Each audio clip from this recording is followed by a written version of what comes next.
Yo, welcome to the Women's Basketball Lounge podcast. Grab a drink, grab a cigar, grab whatever your festivities are, and let's go.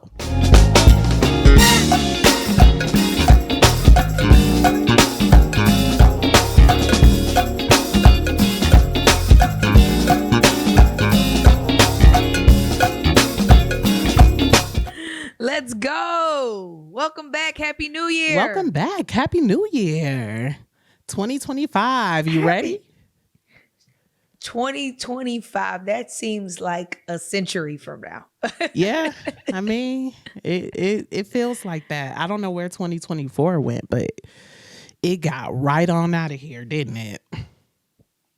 It did. How was your New Year? My New Year was Holidays. so good. So good. My holidays were good. It was just like a really good holiday, Christmas, New Year. I got sick after the New Year, but it didn't impact my New Year celebration, which was amazing in all the best ways. And yeah, what about yours? Mine was good. Mine was really, really good. You know, enjoyed some little vacay in Mexico. Got the cha. You know, you ain't drank until you drank with some Mexicans. I can tell you that. But no, it was great. It was a great escape. I got away from basketball a little bit. Took a trip to Phoenix to see some great basketball. I'm gonna tell y'all about that later. But yeah, just you know, sometimes you just take a step away, you know, to relax, rejuvenate, refresh. So it feels good to be back. I'm actually excited for second season of the season, right? Like second half of basketball season is here for NCAA high school, and we gearing up for some WNBA Unrivaled. So all that stuff. So let's go. Let's get into it. There's so much going on. But what I did not take a break from was watching and being on Twitter and following each WNBA team, trying to figure out who the heck they're going to hire in these head coaching positions, because they done fired everybody from Timbuktu. I know, right? Okay. So, but I am a little disappointed. Yeah. I am very disappointed. Very disappointed because I am tired of these men taking our women jobs. Women jobs. You know what I'm saying? If we want to put it that way. I am looking now, and there are 1, 2, 3, 4, 5. If I'm looking at this correctly, there are 5 men head coaches. Right?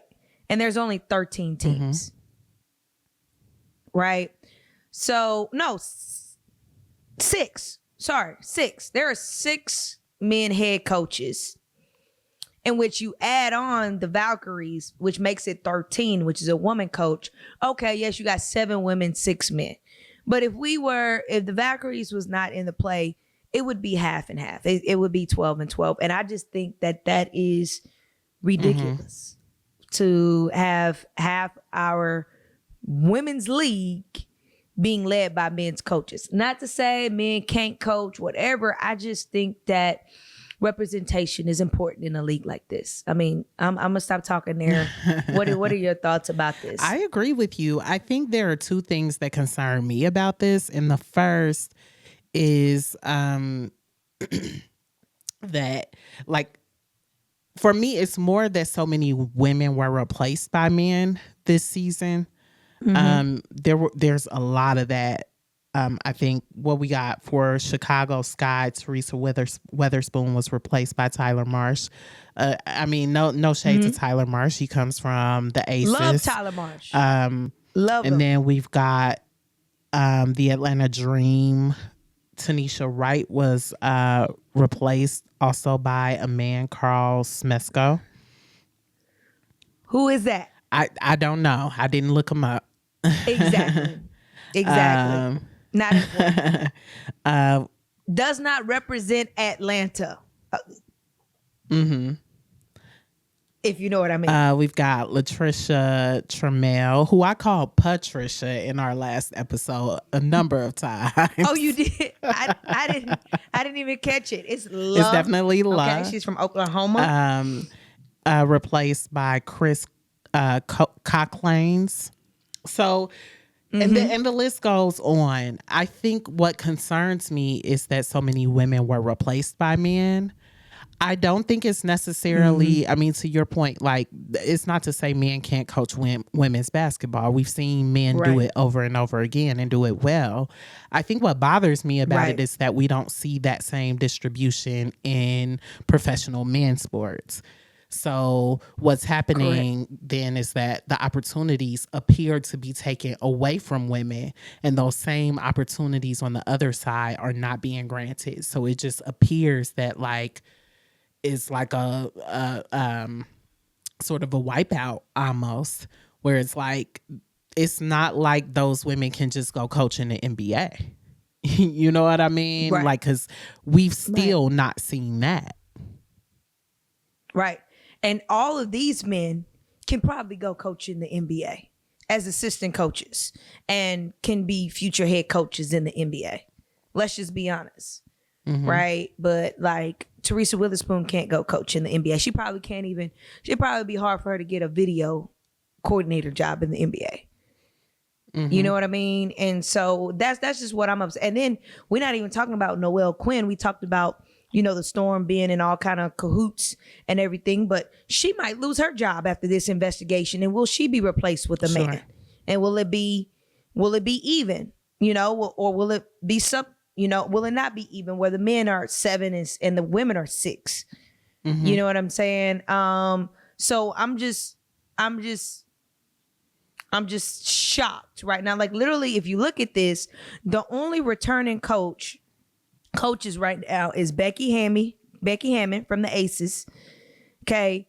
The Australian coach from the New York Liberty, Coach Sandy, and the Minnesota Lynx, Coach Cheryl. Those 3 are the only 3 women that are returning with their same team. Everybody else is new. Yeah, and I think that's what bothers me about it, because it's like, we got all this great attention this past year, and it just feels like now that there's money to be made, it's like, let's give it to the men. And like, personally, I don't think any of these jobs are like necessarily men's jobs or women's jobs, because I hate that women's sports or women's basketball is the only place that women really get to coach basketball. I hate that. You know what I mean? Although I have in my time seen women coach men's high school. I feel like we've seen that a little bit more. But I just feel like if there's an inequity, like, so make it fair then. Definitely. So then open up some opportunities. You know what I mean? That I want to see some NBA. I want to see a woman head coach in the NBA then very, very soon. Very soon. Very soon. And there needs to be more women GMs in the NBA. Because guess what? If you look at this, right, I think there's an alignment here. And here's a prediction. If you look at this, the Aces has a woman GM, right? So they have a woman head coach. Who did Dallas just hire as the GM? Head of all that management? Kurt Miller, the previous LA Sparks head coach, who is a what? Male. So guess who he puts in the seat? A male coach. Dallas hadn't had a male coach. I think this is the first male coach Dallas has ever had. But guess what? They hired a male GM. Hey, Connecticut has a male GM. So who do they have now in that seat? A male head coach. I mean, that's an interesting correlation. There is something to it. It's an interesting correlation. Of course, correlation is not always causation, but there is, you know, something to be said about that. Correct. You know, and I just, there is something to it.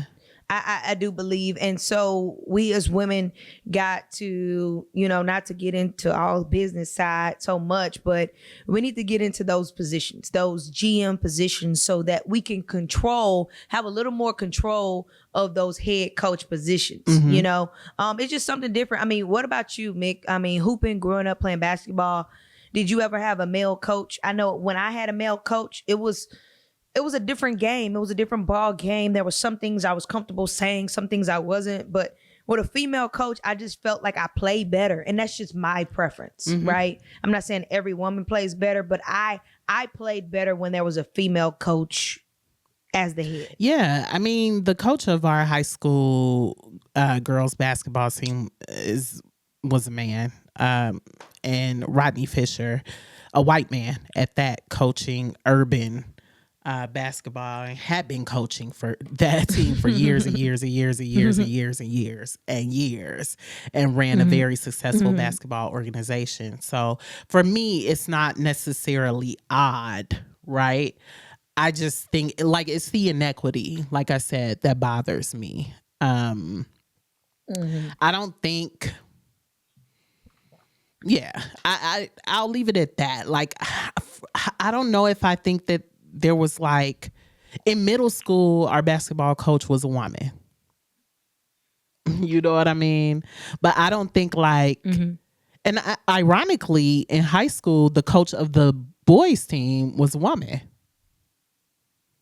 So, yeah. So, wait, am I right about that? No, that was middle school that the coach of the boys team was a woman. In high school, the coach of the boys team was a man. But yeah, I don't know if I ever thought about it like I'm not as comfortable or more comfortable this way, because all the assistant coaches were basically women.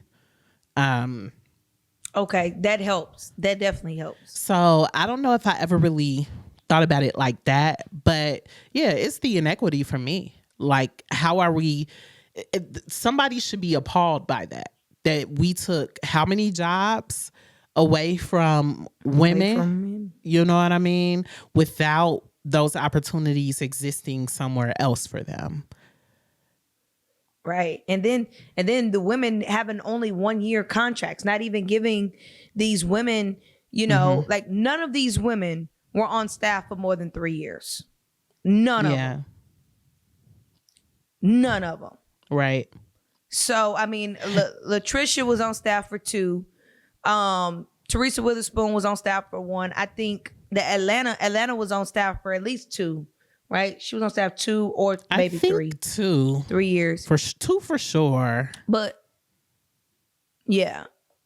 So, but anyways, next topic. But I mean, I think it'll be interesting to see if the men get more of a chance than the women got as well. Like that, some of them better be one and done too. Like if they don't have winning seasons, playoffs, all that produce, all that, then they need to be out of here too. So, but I hope to see. I mean, it's gonna suck not to see Teresa Witherspoon as a head coach, because that storyline was so much in the WNBA. Teresa Witherspoon back coaching, and then every time she went back to New York or every time she played against Becky Hammond, they made that story. And the W was successful this year because of those stories, right? Those comeback stories. So we need those WNBA former players coaching. Like I think that's a good point too. Like we're losing a lot of storylines by not having that, and then that's really a lot of what makes it interesting. These women don't know these male coaches. Do you think that part of the reason this is happening is to try to get more men to watch the W? Because I'm thinking about it like women, we like more of a storyline, right? Women are the ones who are really watching women's sports, right? The ones who are really watching the W. So for us, those storylines matter. As women, we like our heart into it. We want to, we want to feel the story. I wonder if bringing more male head coaches in some way is an effort to get more men to watch basketball. I don't think it's going to work. But I wonder if that's part of it. It's not. That would be crazy.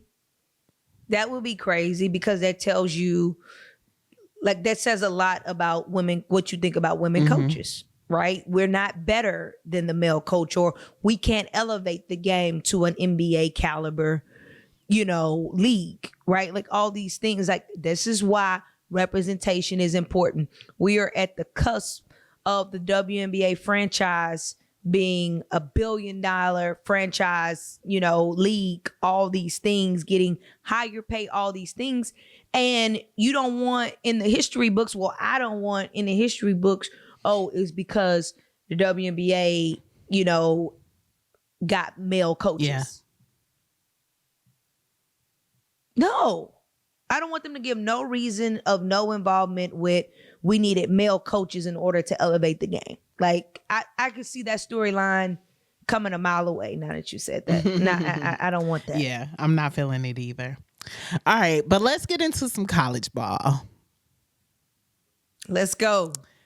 Let's start with Kiyomi McMiller. And okay, who is that for our fans? So Kiyomi McMiller plays for Rutgers, but she was a 5-star recruit. She played in New Jersey her last couple of years of high school, but I mean she's a dynamic player. Okay. She was in the top 25 in scoring nationally, with 19.9 points per game, along with 5.4 rebounds per game. That was her last couple of years of high school. So a pretty important player playing for Rutgers. And in the Rutgers versus USC game, so USC, keep in mind, is the team that Juju Watkins plays for. So this is a pretty important game, right? In that game, it was announced that Kiyomi McMiller would sit out.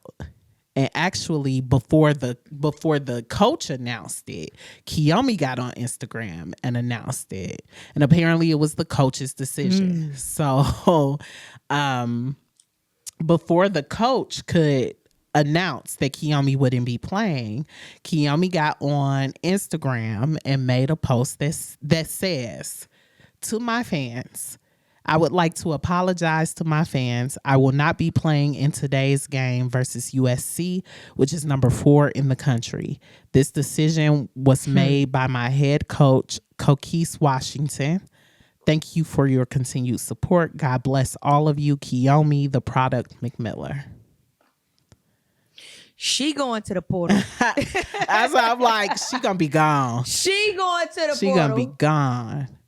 Now, when the coach announced, Dawn gonna be in that inbox. Let me shut up.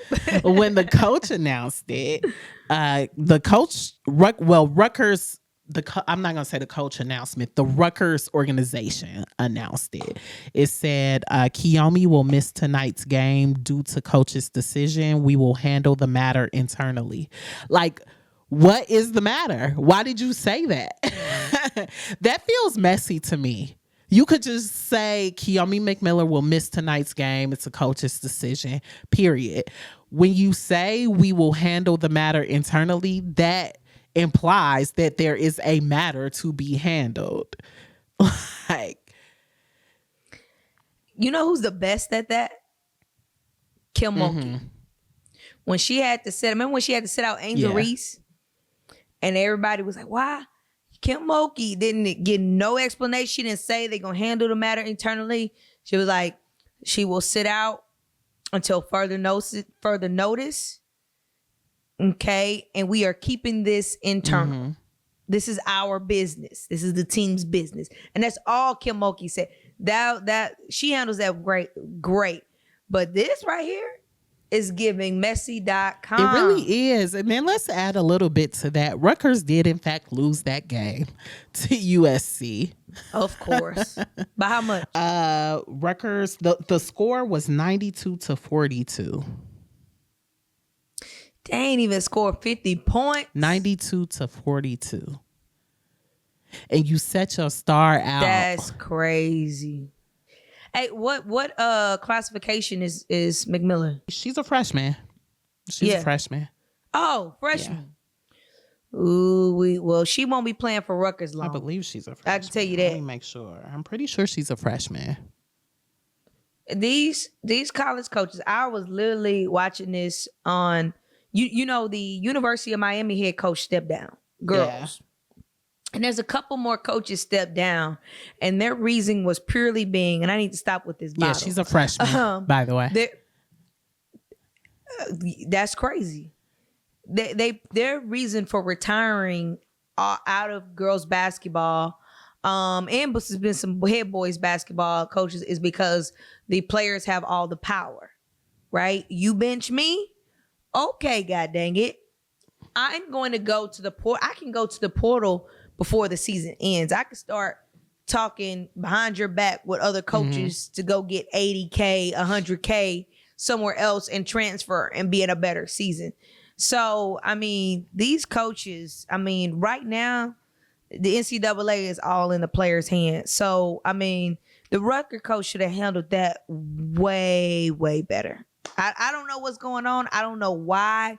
But, I mean, you could have done something differently, Rutgers head coach. It's hard because, what are your thoughts? Damn, what do you do? How do you provide discipline to your team? How do you handle situations when they come up if you can't, like, do anything punitive to your team without them going to the portal? Now, not everybody could go to the portal, right? Some people could go to the portal and ain't nothing gonna be there for them, right? You know what I mean? Correct. But correct. Your star, how do you keep your star, especially when they're that young, right? Because you have to, in a lot of ways, like, that's still a kid in a lot of ways. So there's a lot of stuff that you're trying to develop in them as a person. Forget basketball player. As a person, right? How do you develop that without the ability to provide any repercussions, or you might lose your star? Right. And you know, I'm a coach myself, and I am the first to defend coaches and these spoiled ass kids. You know, and I'm sure the Rutgers coach has her reasoning.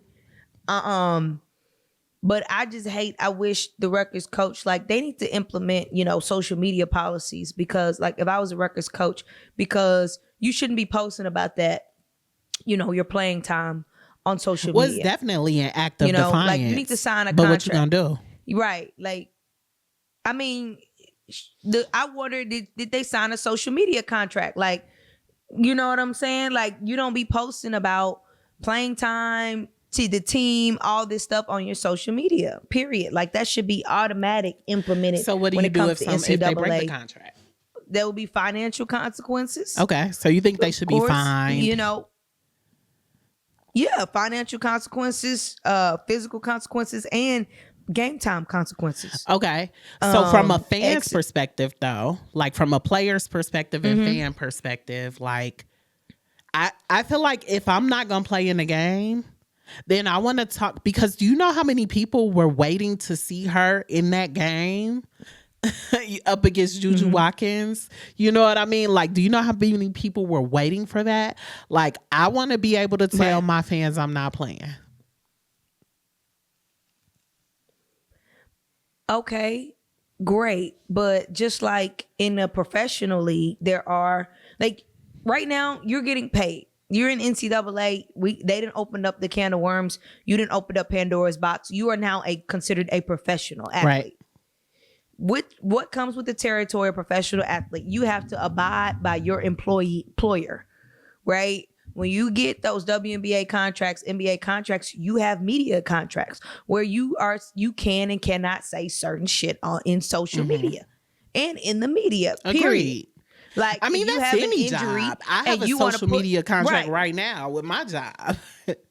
Right. So yeah, of course you wanna tell your fans this, that, and the other, but at the same time, you have to be the P word, a professional. Even though you're 18, 19 years old freshman, you have to be a professional, and not go to social media. You Even though should you be, want to update, blah, but blah, do blah. you have to be if But- you a star? And if they do something to make you mad, you could just get on the portal and go play somewhere else. You get what I'm saying? Like, No, because guess what? Okay, yeah, you can go play somewhere else, but guess what? Coaches talk, right? So if I'm a coach and you disobeyed the social media contract at Rutgers, what makes you think you're not gonna go? Like, if I say some shit in my locker room that's messed up, what makes you think I'm gonna trust you to hold your tongue and not go to social media? I got an inside scoop. Like, there is a lot of stuff that a lot of coaches say in locker rooms. I'm not gonna say no names that don't get out to social media. It be some stuff, some curse words, it be some stuff in there, and they need to trust that you're not gonna go back to social media. So that's like a mafia within itself. Like, if you go and snitch on another coach, ain't no coach gonna touch you. I don't care if you the most winningest coach. The most winningest guard. I don't care if you are Juju Watkins. If you got a loud mouth, ain't no coach gonna want you. Yeah. Period. I hear you. I thought that was... So there still is that power, but yeah. Yeah, I thought that was interesting. Like, there must have been a really good reason. I'm sure the coach has her reason. Like, I'm certain of it. Of course, but you got to understand, these coaches are trying to find their power within this messed up system the NCAA is in right now that they need to fix. Like, coaches are trying to find their power, and they believe that their power is benching players. Like, I'm gonna kill you where it hurts. Yeah. I'm not gonna put you on the floor. That's literally the only power right now these coaches has, is controlling your playing time. So they're trying to save all, end all by getting some power back. Like, you're going to listen to me and do what I say. They're trying to be the parent, right? Like, they done took the door off the room. Now they got to kick them out the house. You know what I'm saying? They're doing everything. So I can see what Rutgers is trying to do. Obviously, your star player, benching them against a big game like that. But, I just hope that coaches find their power, and I hope that kids keep their voice, but in a respectful manner. Agreed. All right. So next topic, let's talk about NCAA, keeping with NCAA, and let's talk about these undefeated teams, in which I'm excited because going into conference play, all these teams not going to be undefeated for long. So there's about like 6 to 8 teams left that are undefeated, but we're going to talk about the top ranked teams like Maryland, they're 13-0. Georgia Tech, Tennessee, they're 13-0. Georgia Tech is 15-0. LSU is 16-0. And then you have Ohio State 13-0. And then you have the UCLA, who knocked down South Carolina, is 15-0. I could definitely see UCLA having a perfect season, but I definitely see everybody else losing in conference play. But it's just so exciting to see so many teams, still undefeated. But I have my opinion about that, but I'll let you go first. I think UCLA might win the championship this year. That's a very early prediction.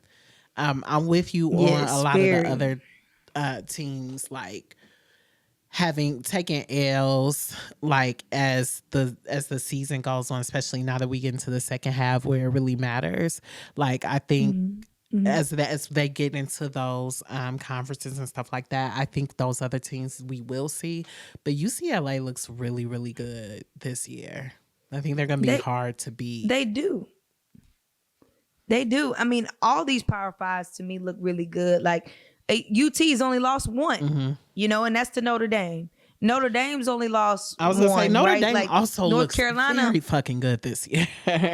Notre Dame looks great. North Carolina has only lost one to UCLA. So even though these teams are like the only undefeated, like, it's a lot of teams that's only lost one. Like, I think this year's NCAA March Madness bracket, like, it's gonna start getting, usually it don't get tough till about like the third round, right? Like, no, it's going to get tough second round. I think it's going to be some close game. I think it's going to be some heartbreakers starting in the second round. I think the first round, everybody's prediction is still going to be good. But that second round, I think is where usually like the third round, fourth round is where people's brackets start breaking. But I think that second round, like, because it's so many teams that are at that same talent level, and it's one mistake could cost you the game. Like, it's going to be so close. I think health is a factor as well. Like, as long as people can stay healthy. Because I think, we're starting to get to that end part of the season. We're not there yet, but we getting there. There's fatigue setting in. You know what I mean? We're starting to get later in the season. So I think health might be a big factor too, because all it can take, I also feel like it's not like all these teams are stacked to me. Right. So I think losing one key person, for example, I think losing Kiki Rice. Yeah, like UCLA is a different team. Exactly. And that's actually where I was going to go to. So I'm glad you said that. But yeah, like totally different team. You know what I mean? So I think losing Olivia Miller for Notre Dame, totally different team. So I think the teams that have the most distribution between talent of their players might stand a better chance. Carolina got the most distribution. So let's sit on this Paige topic for a minute. Give me 60 seconds to explain myself. Go for it. Okay. Paige has not had a full healthy season since she was a freshman. Right? So with that being said, and Paige is old. I'm for college. I'm a little concerned as a Wings fan. Mm-hmm. I'm a little concerned. Number one is because she's producing for UConn, but she's not the Paige we knew to be. Like, Paige was Caitlin Clark before Caitlin Clark, right? Like, Paige was pulling out those numbers. Paige was pulling out 30-point games, right? Like, as a freshman, sophomore before the ACL tear, right? Like, Paige was that girl, right? Is she's still Paige in the sense that she's still one of the best point guards in NCAA, but is she the Paige we knew her to be that can carry the Wings into the playoffs? I don't know. She got me second guessing. Really? Because you got the point guard at Notre Dame who been balling. Olivia Miller. Yeah. Been balling. Tearing up the floor. Is averaging more points. Averaging more assists. Knows how to be a role player for Enrique. Mm-hmm. Don't have ego. Paige got a little ego. She got a little money in her pocket. She got a little ego.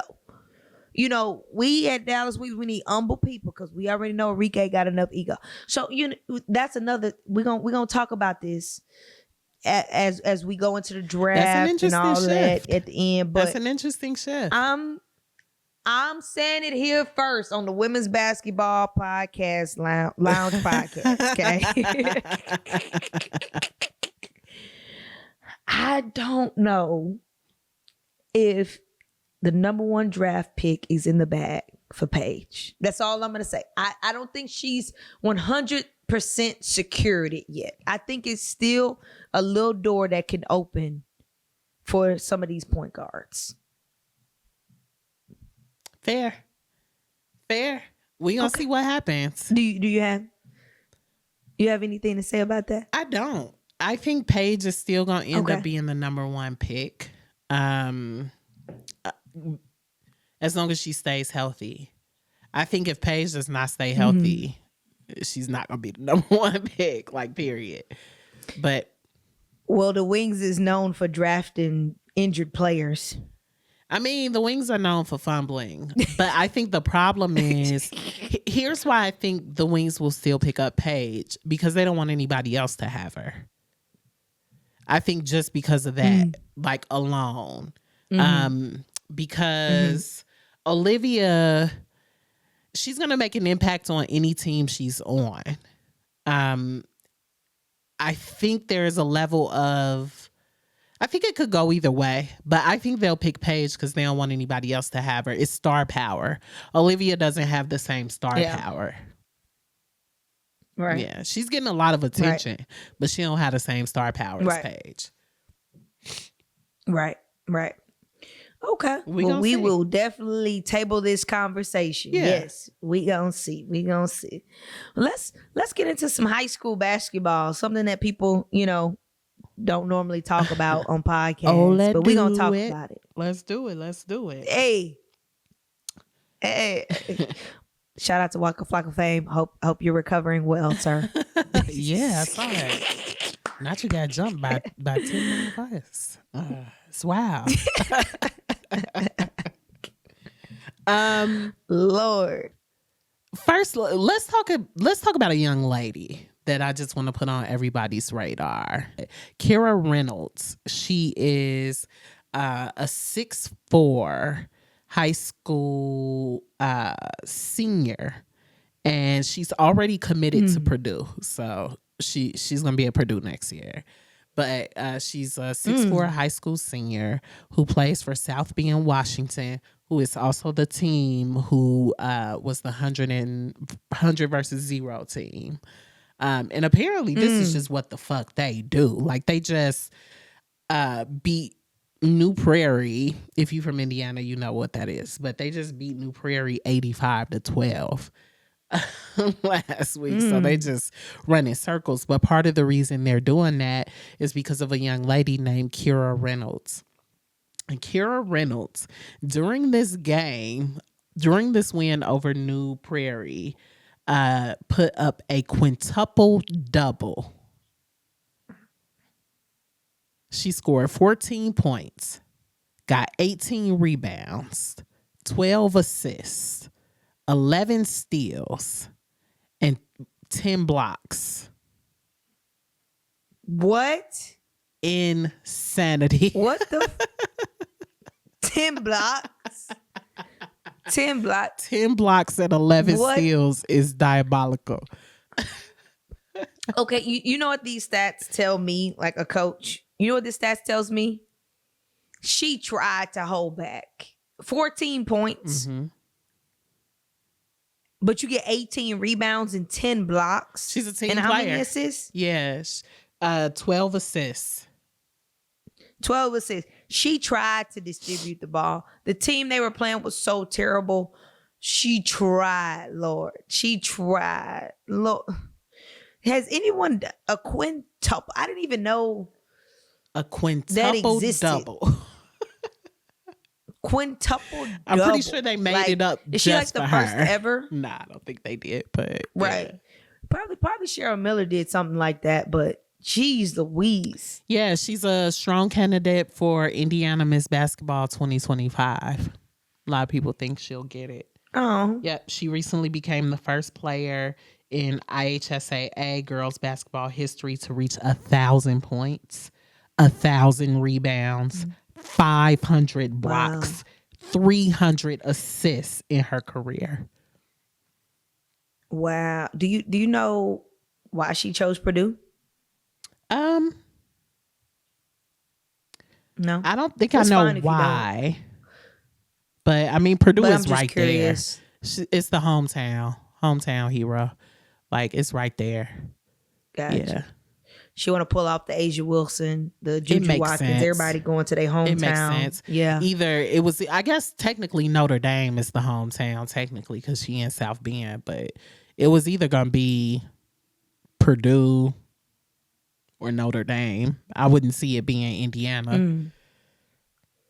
Well, Purdue's going to build around somebody like that. Notre Dame has been building, and she would be probably just another role player. So that makes sense. Yeah. I mean, it'll be interesting to see what she does in college. Because here's the thing. I'm fascinated with this South Bend, Washington team. And one of my best friends is from South Bend, but she went to South Bend Riley, not South Bend, Washington. But I am... and she also played basketball in high school and stuff.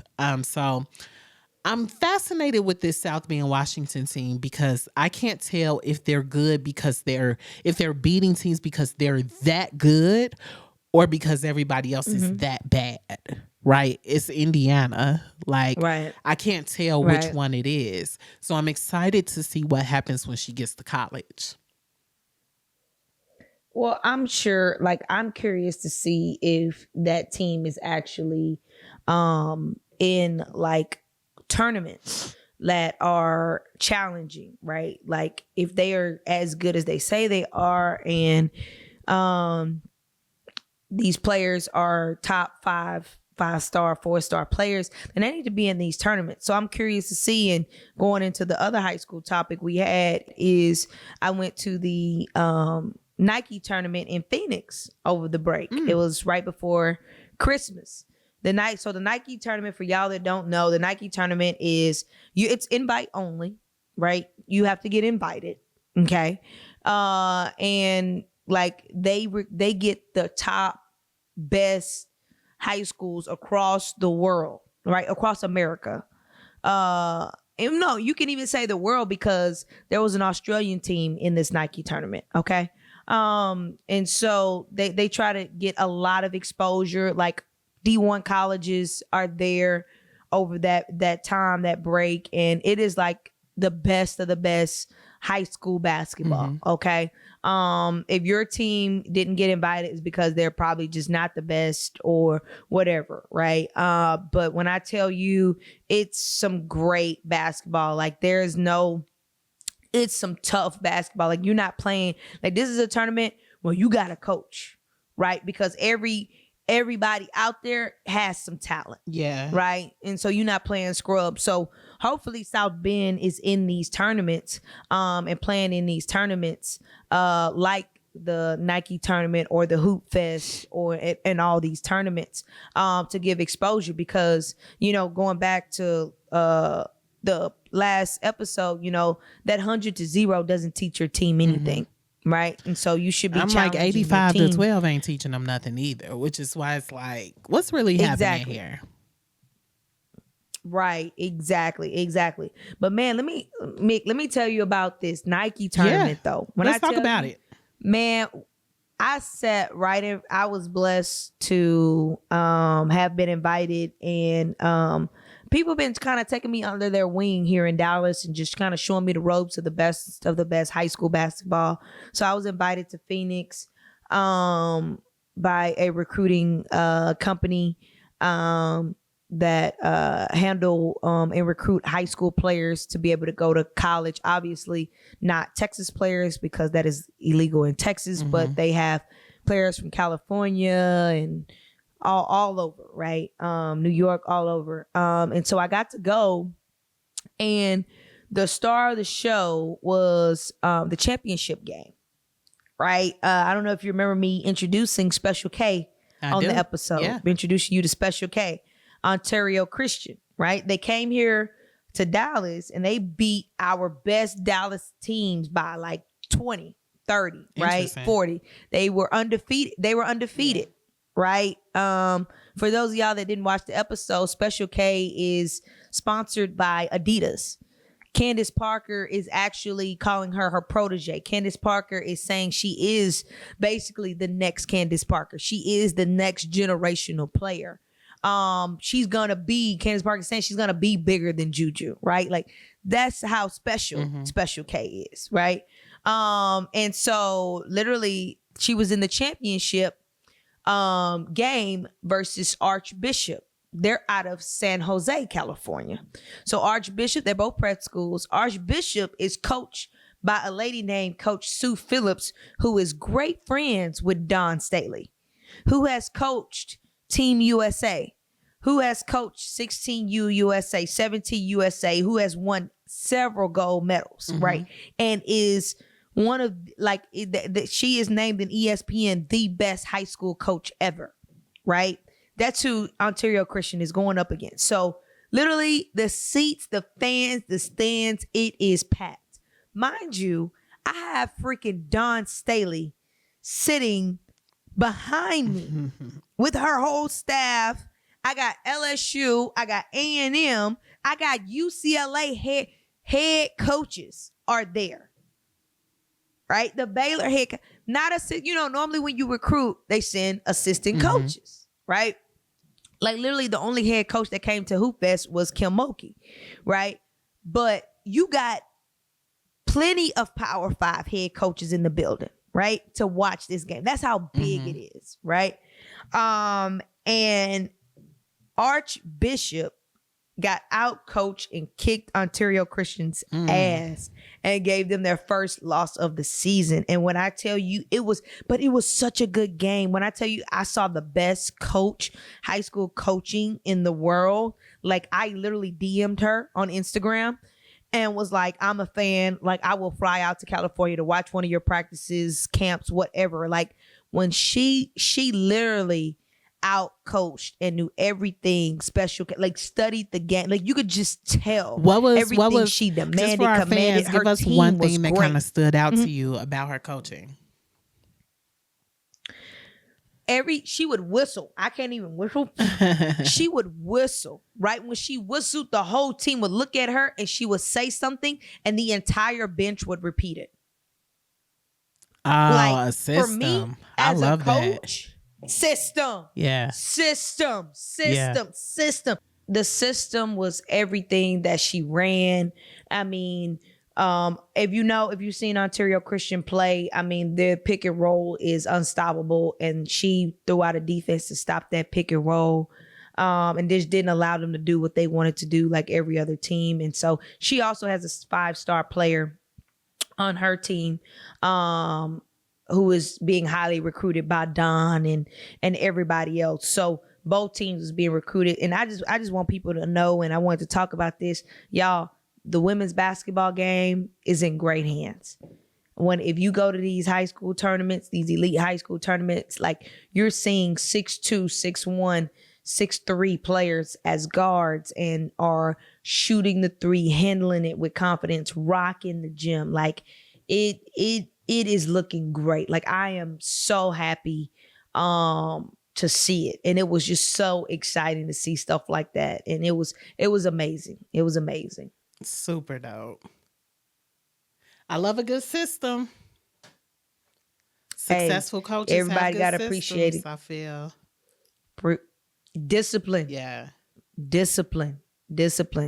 But I mean, with that being said, definitely looking forward to, more women's basketball and everything. We got Unrivaled coming up. Yeah, let's talk about it, because I know we talked about some of the coaching decisions, and Teresa Weatherspoon is coaching at Unrivaled. I love it. I love it. Just an opportunity to stay involved. Yeah. Right? Stay involved with the game. But I mean, not to be picky, but there are 1, 2, 3, 4. Mm-hmm. There are 4 men head coaches in Unrivaled and only 2 women head coaches. I'm just saying, people. I just don't. It's 4 men head coaches and 2 women head coaches. Yeah. So I'm just saying. So the Unrivaled season starts January 17th. Correct. And yes, we will be talking about it.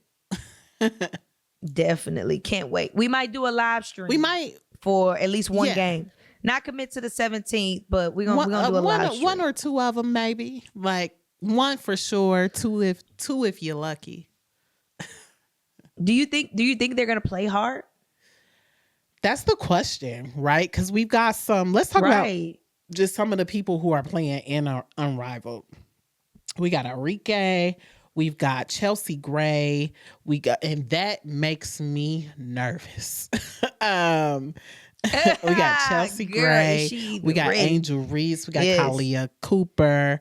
We've got Jackie Young, my fave. Kalia Copper. Satu.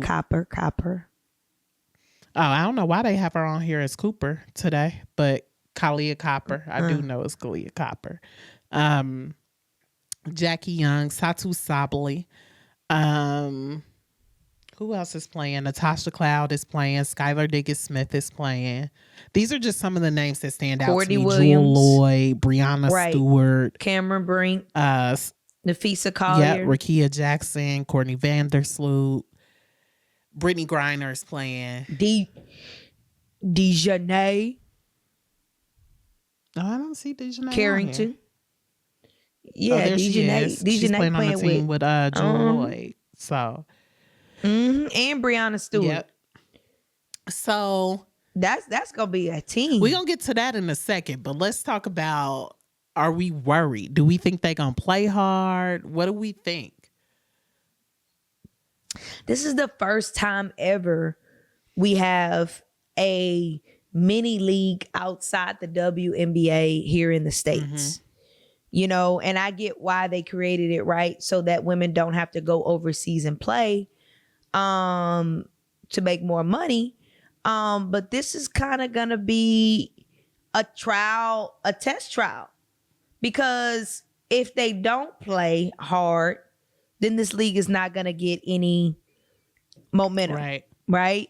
But if they do play hard, are women scientifically designed to play this many games in a year with the WNBA around the corner, which is their main job? Exactly.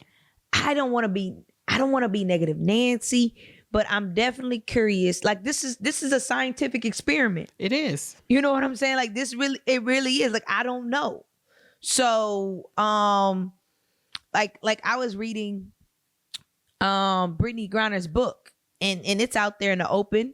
And you know how hard she fought to get back on the court because she smoked so many cigarettes in the Russia detention center and getting old and everything like this. And she's always talking about her body aching and pain and back spasms. And she looked slow this past year in the W. And it's like she's playing in Unrivaled. So I'm like scared for her. Like I'm concerned, you know? So like, cause I love her. Yeah, right? we want her to at be least healthy. have 5 more years. You know what I mean? I mean, look, right, you know, right. I'm an Aces fan. Kelsey Plum, Jackie Young, Chelsea Gray are all playing in Unrivaled.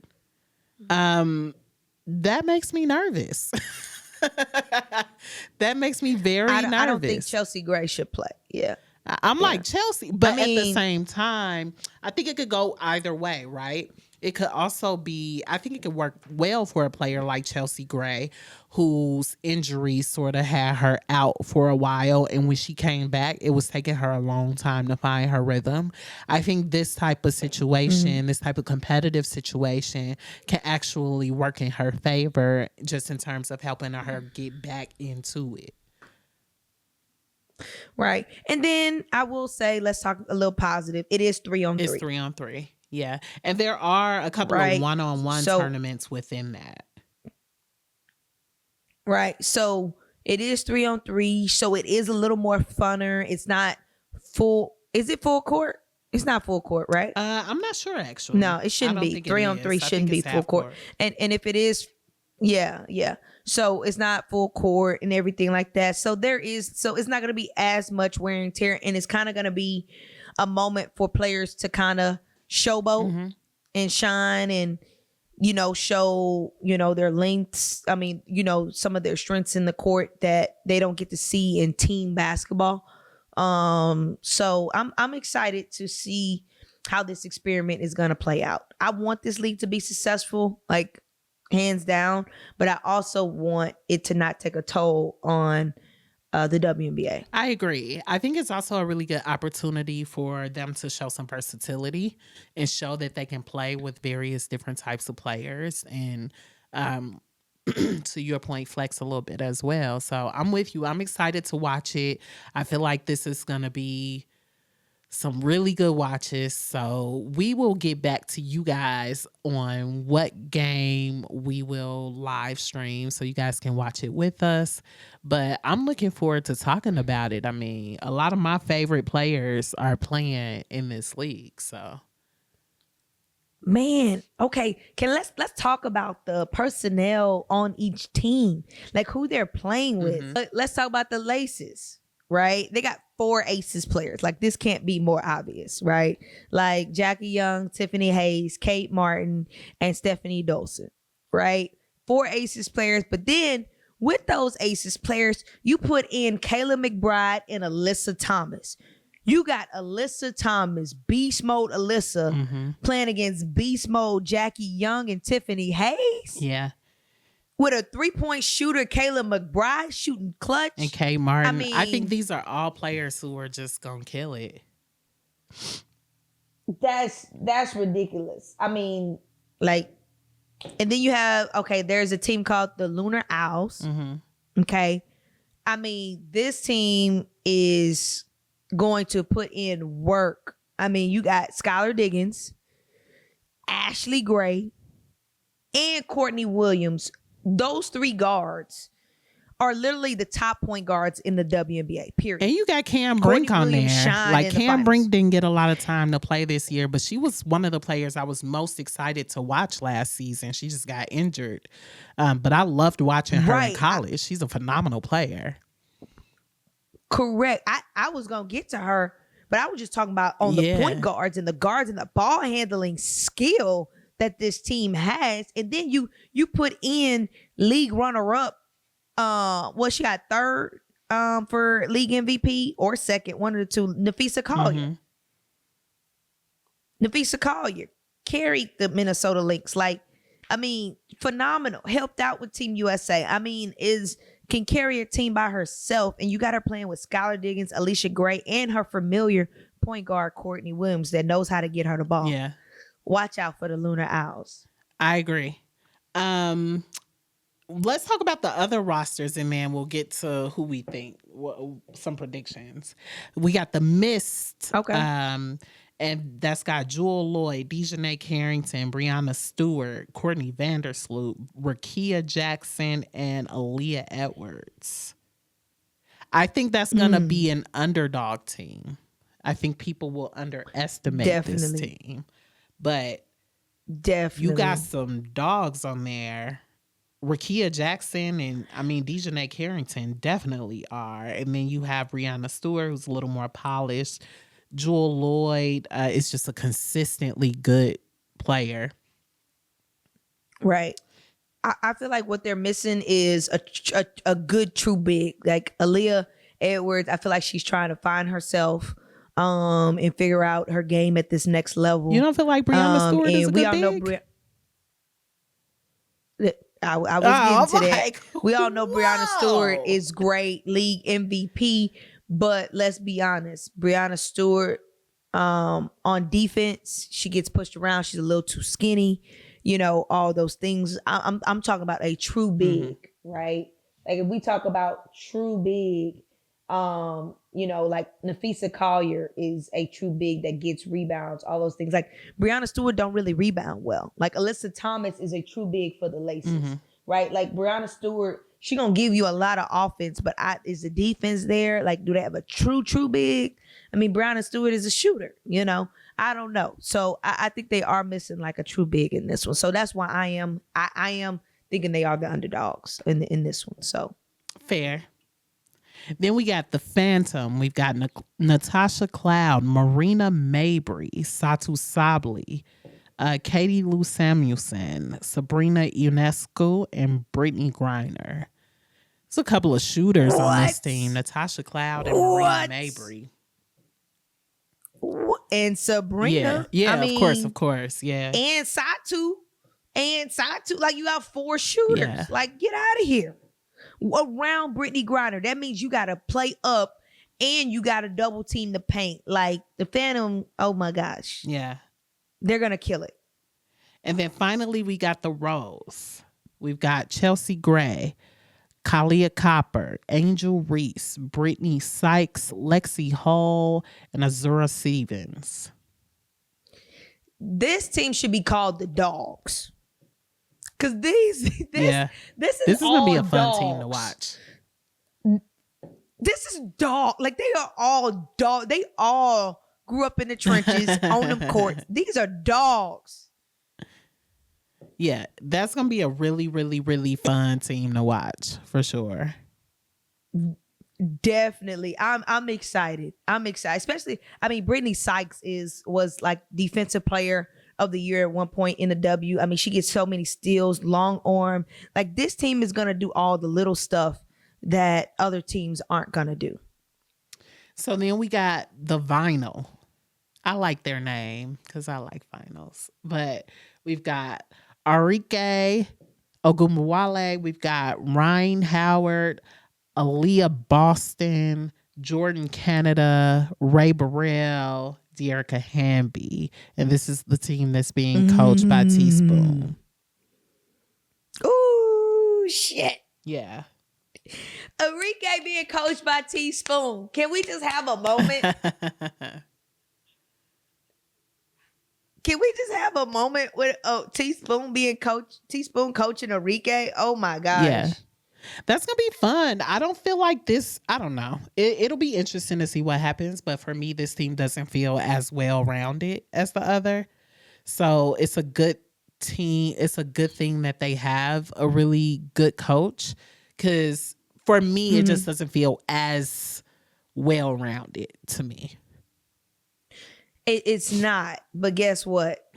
Enrique, we've seen Enrique do it with Notre Dame. We've seen her do it with the Wings. She can carry a team of 5-on-5. So she definitely can carry a team of 3-on-3. And I feel like she gonna talk some shit to Ryan Howard and boost her up and be like, come on, Dearica Hamby, come on. And like, these are some feisty players. Jordan Canada cannot be underestimated either, because I feel like Jordan Canada is a clutch player. Well, she had been hurt. Yeah. Right? So we hadn't seen her. So she's coming off of an injury like Chelsea Gray and all that. And then Aaliyah Boston, a true big. Like, they actually have two true bigs, Dearica Hamby and Aaliyah Boston. So, I mean, I can't tell you much about Ray Burrell. Neither can I. I mean, I guess we're going to find out. We're going to find out. But I don't think with this Unrivaled, I don't think no team is gonna get skunked. Like, I think this is gonna be some good games. It's gonna be a great basketball. So, any early predictions of championship? Like, who you got? You got anybody? We gotta pick. Okay. Doo. Give me 5 seconds.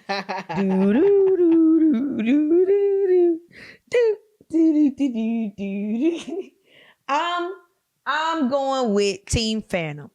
Okay.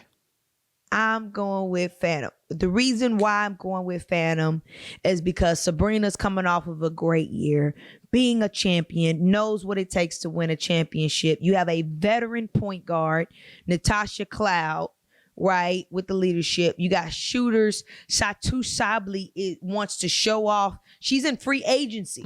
She wants to show off her talents to all the GMs because she wants a trade out of Dallas. She wants to get out of Dallas, get back to New York with her sister, all those things. So she wants to impress everybody. And then you got BG, right? Yeah. Like, in a 3-on-3, if you double team BG, you gotta have somebody to face BG 1-on-1. And there's not many bigs in this league that's currently in this league, right, that can guard BG 1-on-1. I've been saying like, that.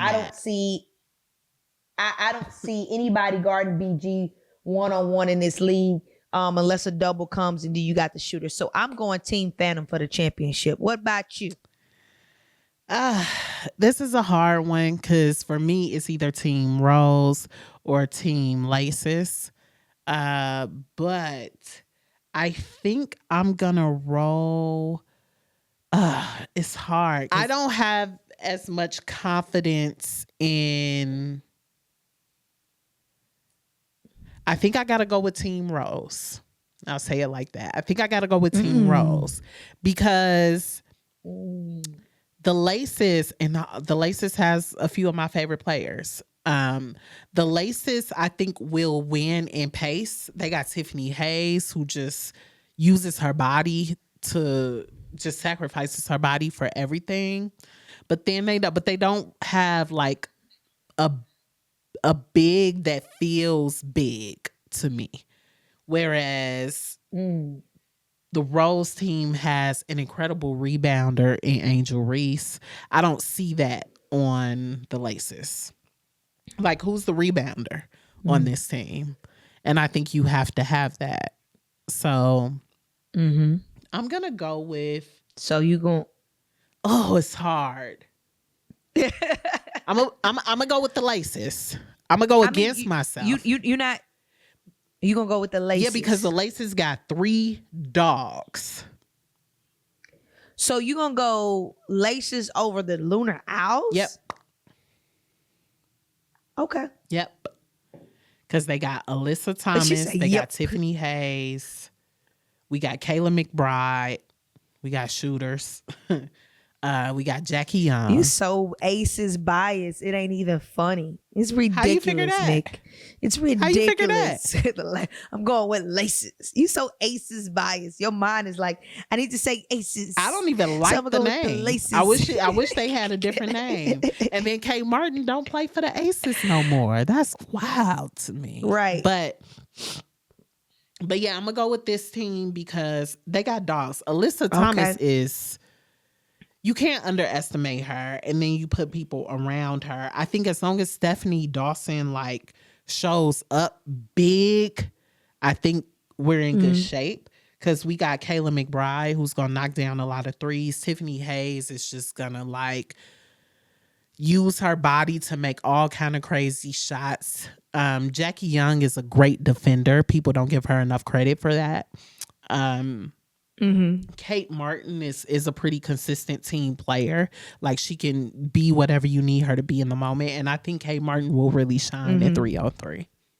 So I'm gonna go with the laces, not because it rhymes with aces. Yeah. But all right. But I well, wouldn't be mad if the Rose team take it, because they're not. The Phantom's gonna take it. I don't think so. The Phantom's I think it's gonna either be the Rose or the laces, but we gonna see. We gotta see. So we'll be keeping up with it. Hopefully, we definitely gotta ask our audience. What y'all think? Who are their picks, and repost it and ask them what they think. What y'all think? Tell us who your picks are. We gonna survey, see who y'all thinking. Yes, for sure. All right. Well, I think that does it for episode 9. Episode 9 in the bag. We will see you guys in 2 weeks. Peace out. Peace.